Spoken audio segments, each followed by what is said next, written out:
Hello and welcome back to my weekly show where I talk about the ups and downs and in-betweens of selling on eBay. We've got a lot to talk about today. Did you see I hit 50,000 subscribers? Such a cool milestone. Thank you so much if you're one of my subscribers. I really do appreciate your support. One thing I notice is that less than half of people that watch this video are actually subscribed to the channel. I don't typically ask for subscribers on this channel, but if you like what I do, consider subscribing. It really helps the channel out. But yeah, we've got a lot to talk about this week, including I had my best sale of the year this week. So my highest net return on a sale. Pretty cool items. We're going to talk about that here in a second. We're going to be answering a lot of viewer questions, including when to open up a second eBay store, what would happen if everyone were to promote their listings, would that devalue promotions entirely, when it's okay and not okay to change shipping services for your buyers, the best place to buy boxes, and a lot more. So let's dig in.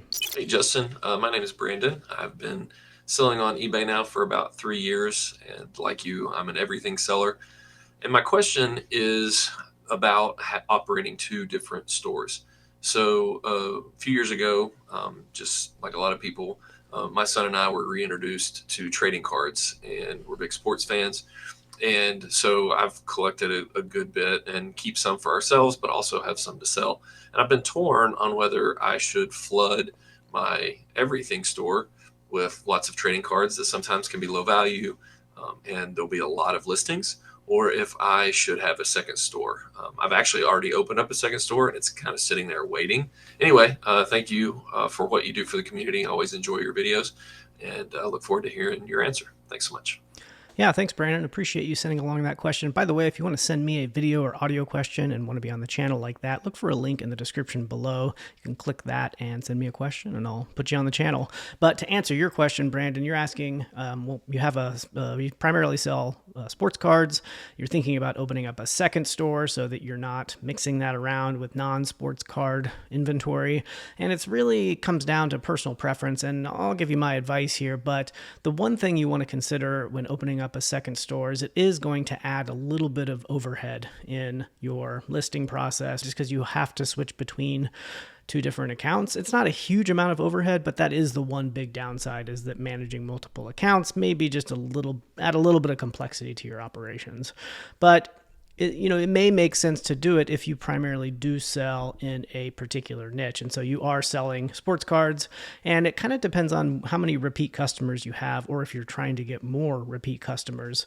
If you don't really care about repeat customers, you're not trying to get repeat customers, I would probably just do everything in one big store. But if you want to build a loyal following to be known as a seller who sells sports cards, you may want to keep a store exclusive to sports cards so that buyers can say follow your store and not get turned off if they see, a pair of vintage underwear show up in your inventory. So that's what I would think about. I think if it were me in your situation, I would probably open up a second store. I mean, sports cards are a specific niche. Sports cards buyers might want to browse your store and buy multiple items at one time and save on shipping, for example. That's going to be a lot easier if they're exclusively looking at sports cards and not filtering through a bunch of other random stuff. So I would probably open up a second store and put everything else in that second store and keep your sports cards just sports card specific. But again, up to you. It does add a little bit of overhead. And the biggest benefit you're going to get is it's easier to generate repeat customers and sort of build a loyal following behind your sports card brand. So hopefully that helps. All right, let's jump into my sales for the week. I'll be answering more viewer questions sprinkled throughout these top 10 sales. If you have any questions for me, leave them in the comment section below. And also look for time codes in the description if you want to jump around to the different topics and questions that I'll be answering today. All right, let's take a look at the numbers here. $1,850 in gross sales. Out of that $1,850, I took home $1,193 in net sales over the last 7 days, which is really, really good. Part of that is because I had a really big sale. I'll talk about that here in a second. But still, almost $1,200 in net sales over the last week. Very, very good numbers, very Q4 looking numbers. I'm very, very happy with those, especially because I just do this part-time. You'll see my average gross per sale is $51.39, and my average net per sale for the last week was $32.26. That's way above my all-time average. My all-time average for that net per sale is usually around $21 or $22. So I've got a lot of high priced items being sold this past 7 days, which we'll talk about here in a second.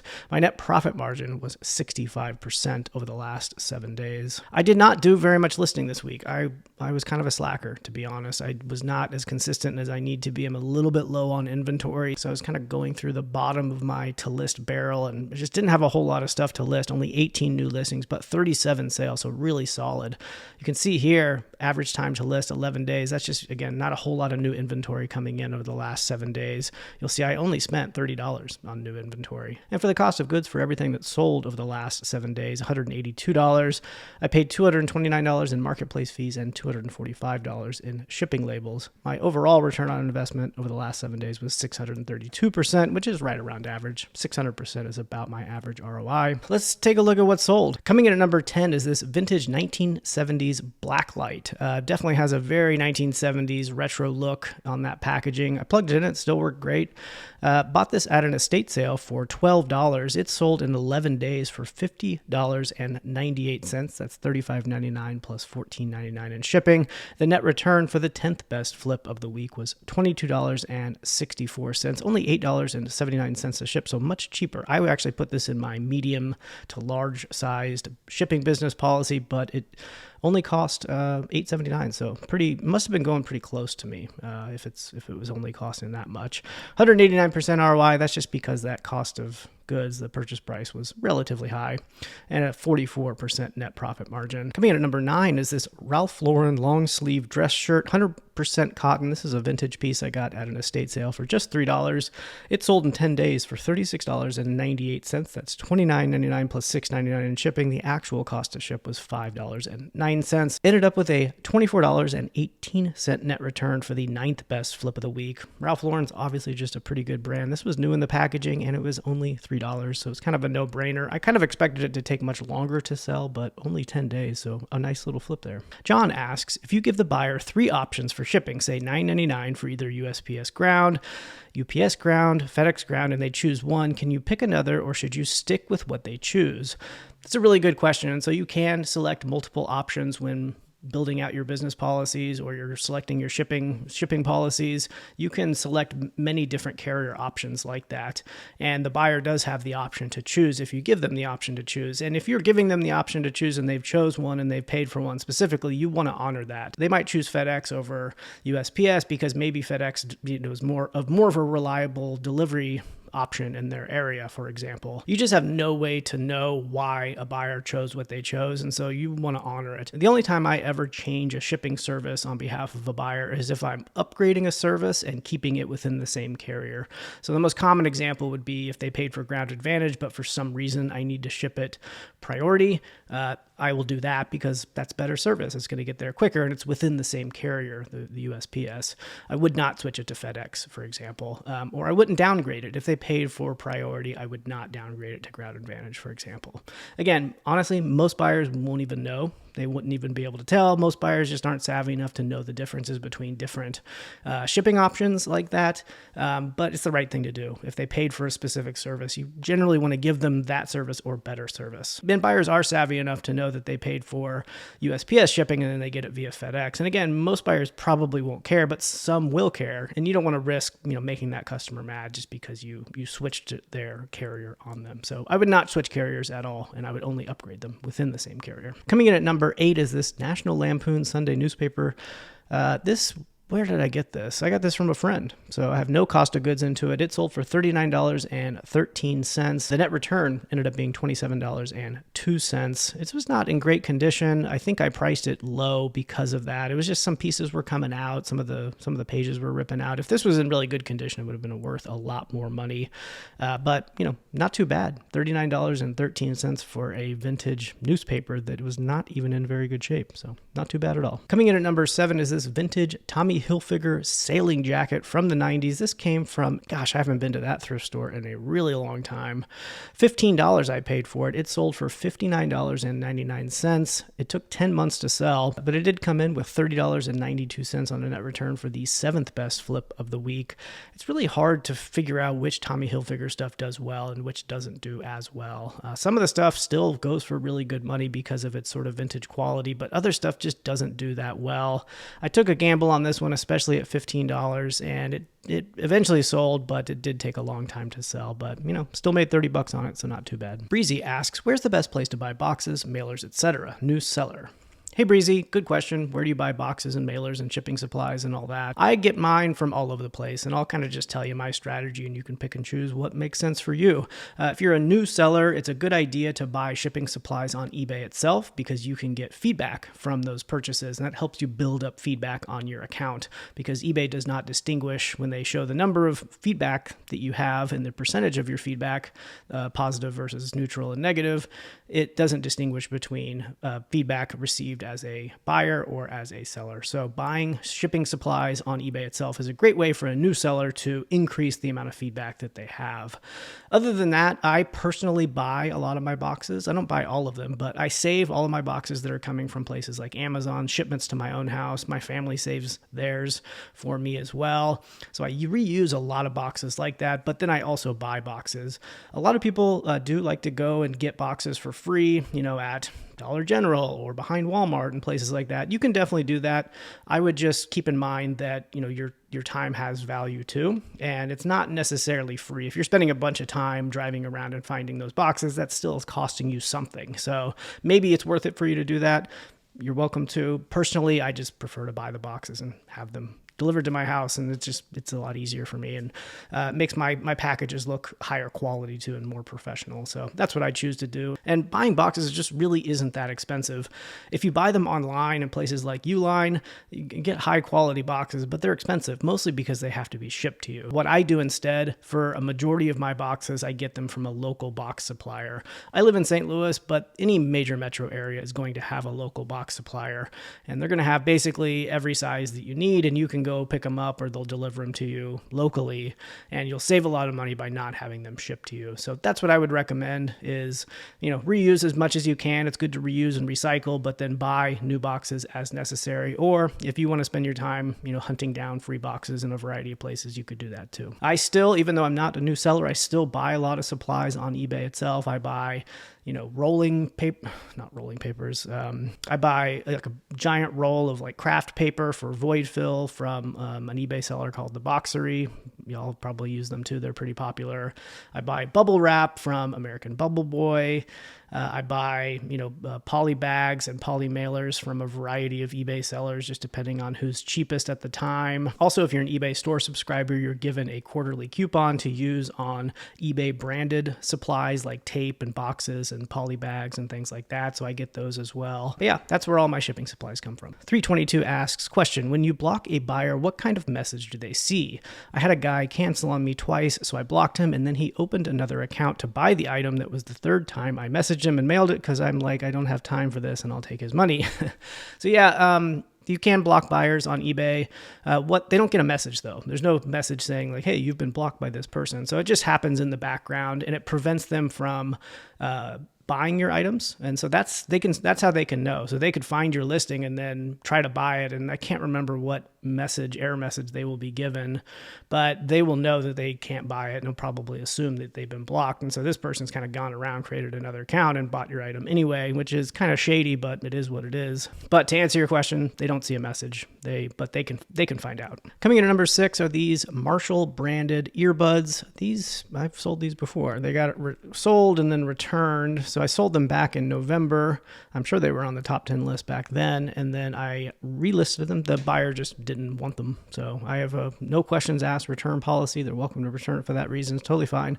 So returned and relisted and resold. So with that return shipping label on there and reselling them for $52.67, the total net return on that ended up being $33.96. This specific order was $35.49 though. This just goes to show you that, when you accept returns, even free returns, it kind of feels like it stings a little bit when you get that return, but often you can just resell it. In this case, I resold it. And even after having the return and doing the return shipping label and refunding the money, I still ended up with $33.96 net return on it. So it's really just not a big deal offering returns. A lot of people are worried that buyers are going to abuse it, but buyers want the items that they buy generally. And so they're just not going to open up random returns for no reason unless they don't want the item. And if they don't want the item, fine. Like I'll I'll let you return it if you don't want it. I don't want to force you to keep an item that you don't want. So I'm happy to accept the return, and often I just don't lose a whole lot of money. In this case, didn't lose any money. Coming in at number 5 is this vintage Sly the Dog phone. This thing is a telephone, so you lift up that little piece right there, the eyes open and close. I got this at a garage sale for $7.50 about 2 months ago. It sold for $56.98. That's $49.99 plus $6.99 in shipping. The net return for the fifth best flip was $35.65. So not a bad little flip. I didn't know anything about this guy. I'd never heard of, Sly the Dog. I did end up looking him up. The sell-through rate was not super great, but at $7.50 I knew it was going to sell for $50 to $60, so I figured I'd sit on it for a little while and get the sale. It only took 2 months, so not too bad. That one brought in a 475% ROI and a 63% net profit margin. King Bosch asks, just got a neutral feedback based on the little rip on their jacket. I inspected it before sending it out and found nothing wrong. This must have been a result of damage during transit. They should be able to remove this feedback if it was beyond my control, right? So yeah, you're asking if eBay will remove this feedback. It sounds like you sold a jacket that did not have a rip in it, and then the buyer claimed that it had a rip in it, and they left a negative feedback saying that it had a rip in it, and it's really your word against the buyer. eBay's probably not going to remove this feedback. They do have updated feedback policies, which we'll look at right here. They just recently released this over the past summer. That it's a very clear list of reasons why they will remove negative feedback. We can look through here. I just don't think that is going to be something that they would remove feedback for. It's not inaccurate, for example, and so it's not really a clear violation of anything. It's your word against the buyer, basically. But yeah, there's all sorts of reasons why they do remove feedback. Like, for example, if it's harmful, inappropriate, or irrelevant comments, there's a whole big list of reasons why they would do it. Obviously, extortion or manipulation, that's a great thing to do. If some buyer is threatening to leave feedback unless you do something for them, that's extortion, and eBay will remove it. So you just know that for future reference. Buyer-related transaction issues. We remove neutral negative feedback when we can see that the buyer asked to cancel after placing an order, or the order was canceled due to an issue with the buyer's address. So there's all sorts of reasons there. Item delivery issues where tracking shows that delivery and handling time were met. So if somebody leaves negative feedback saying that the item arrived late, but you look and see it didn't arrive late, you can have that feedback removed.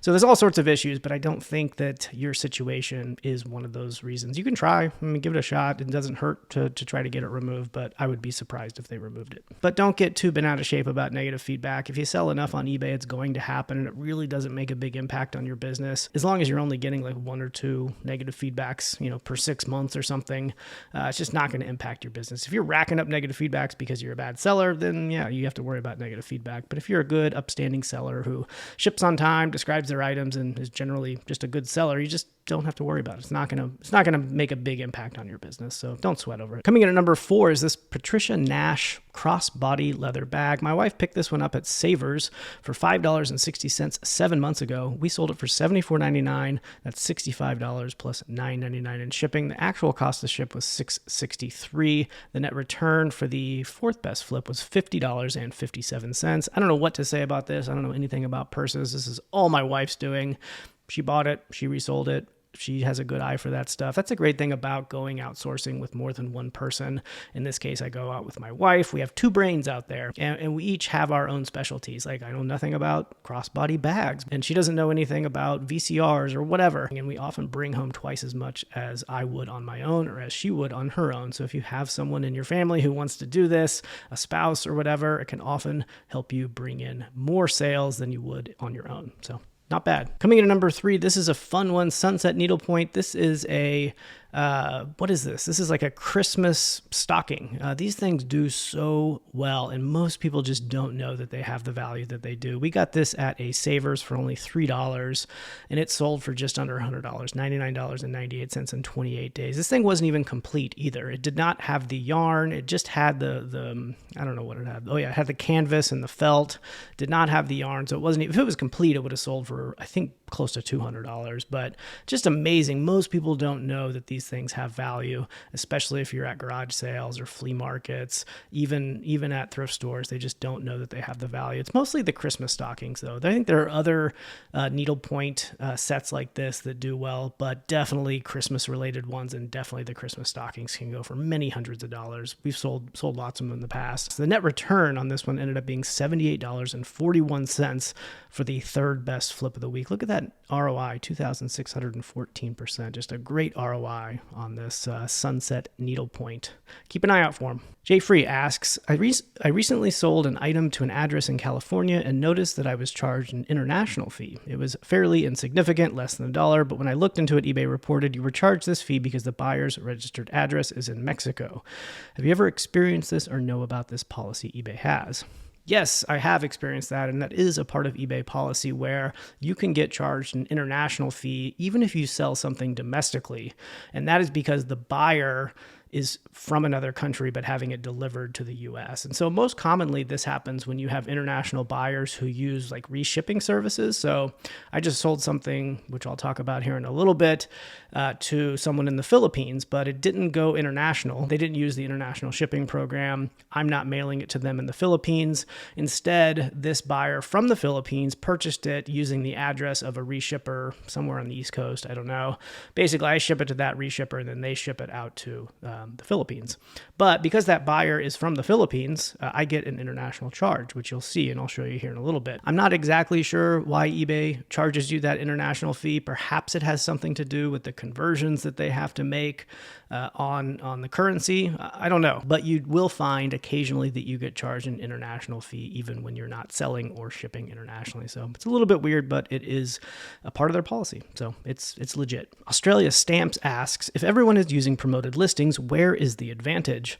That's a good question. That comes up quite a bit on the channel. I do talk about promoted listings on eBay quite a bit on the channel. I am a fan of promoting listings. It just works well for my business in particular. It doesn't work for every business, but it does work well for mine. About half of my sales come from promoted listings. I generally promote all of my items, and I do it at usually the minimum 2%, sometimes 3%, and it just works well. I sell a lot through promoted listings, and it's worth that added cost for me. But it's a good question. If everyone was promoting, doesn't that mean that promoted listings don't have an advantage? And it doesn't really work that way technically. If every single seller out there promoted their listings, which they don't, it still wouldn't really matter, because even the people that do promote their listings, not all of them promote all of their listings. And the people that do promote their listings or promote all their listings, they're not promoting it at 100%. If you promote your listings at 100%, meaning it's going to be promoted basically all of the time, you're going to be giving all your money to eBay from the sale. So you're not going to do that. Most people promote like I do at 2 or 3%, or sometimes they go with like as high as what eBay recommends on a per category or item basis at like 10, 11, 12%. I think the only way that you would truly devalue promoted listings is if every single seller was selling 100% of their inventory and promoting it at 100% rate. It's just not going to happen. So it's just not something you need to worry about. Coming in at number 2 is this Leica digital camera. This thing was old. It was like over a decade old. I was really surprised that it had the value that it did. I got it at an estate sale for $20. It sold in 23 days for $184.98. That's $174.99 plus $9.99 in shipping. The net return for the second best flip of the week was $130.67. This was really easy to test. I popped a SD card in there. I charged the battery. It came with 2 batteries. I took a bunch of photos with it. It worked great. It took great pictures. This was actually a decent little camera. I'm just really surprised that an SLR, well, actually, is this an SLR? I don't know. This may not be an SLR, but just surprised that this style of digital camera that old went for as much money as it did. Very surprising, but glad to get it out of the store for the second best flip of the week at $130 net return. So pretty cool. That leaves us with number 1, these 1970s Jack Purcell Converse sneakers that I got at an estate sale for $11, and they sold for $421.43. Can you believe that? That is insane. This was the second day of an estate sale, not even the first day. This estate sale had been picked over, and second day, these were still sitting there. I couldn't believe it when I saw them. I was like, oh, these are definitely going to be good. I knew Jack Purcell, I knew Converse, I knew that older Converse do well. I had no idea it was going to be worth $400 plus. But at $11, I said, what the heck? I'll definitely give it a shot. I get it home, and they're just in great condition. It feels like they've never been used, honestly. All the canvas is in really great condition. The soles were in great condition. Everything just looked really good on them. And I ended up having to do some research on dating them. So I wasn't exactly sure from what era they were from, but I came to learn that Converse bought the Jack Purcell brand in 1972. So if you see Jack Purcell's and Converse in the same brand like this, they're going to be post 1972. After knowing that and then comparing them to other eBay comps of similar shoes, I was able to pretty much confirmed that they were early to mid 70s. So this was some of the early versions of Jack Purcell and Converse collaborations. These ended up selling to the Philippines. You'll see here that international fee. So it did not go through the international shipping program. This was bought by someone in the Philippines, and then I'm sending it to a reshipper. A lot of people get kind of freaked out by that when they might put the address of an order like this into Google Maps and see it's going to some warehouse and get freaked out. But I've never had an issue shipping to a reshipper like this. They're going to receive the item on behalf of the buyer and then ship it off to the buyer. And it's just, I've never had an issue selling something like that through eBay. So this was just an incredible, incredible find. My best flip of the year. In fact, that's the highest net return of any single sale that I've had this entire year. $346.50 net return. ROI of over 3,000 for a pair of shoes. $421. These also did not go through the eBay authentication program, which I was a little surprised by. I guess they pick and choose which shoes they do send through the authentication program, even if it's over $100. And I was just surprised. I thought they were going to go through that, but they didn't. Just an incredible find. Very lucky to have found this, especially on the second day of an estate sale, and to find a buyer in 12 days for $400 pair of shoes from the 1970s. Just really, really incredible. Super excited to get that out the door for the best flip of the week, and so far the best flip of the year. So we're getting close to the end of the year, so not next week but the following I'll be doing an end of year recap, talking about all my numbers, my gross numbers, my net numbers. I'll talk through my best sales of the year, so look for that towards the end of December. One of the most crucial things you can do for your reselling business is keep accurate records. With the IRS expected to lower the income threshold for eBay reporting from $20,000 to $5,000 next year, this becomes even more important. So that means if you exceed $5,000 in gross sales this year, eBay will report that as income to the IRS for you. This means you need to be tracking your reselling expenses closely to reduce your taxable income effectively. If you enjoy these videos and want to support the channel, Flipwise is a tool I built specifically to help resellers like me and you track those expenses automatically. By using Flipwise, not only are you getting a powerful tool to automate your eBay reselling business and simplify tax time, but you're also helping to support the channel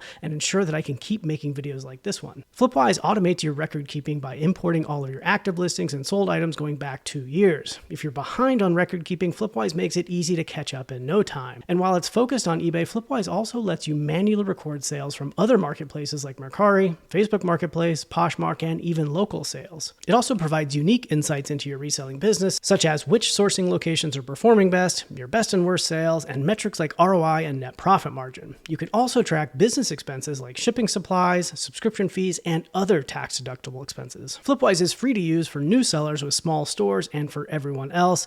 Check the description below for a promo code to get 20% off your first month. As always, thank you so much for your support.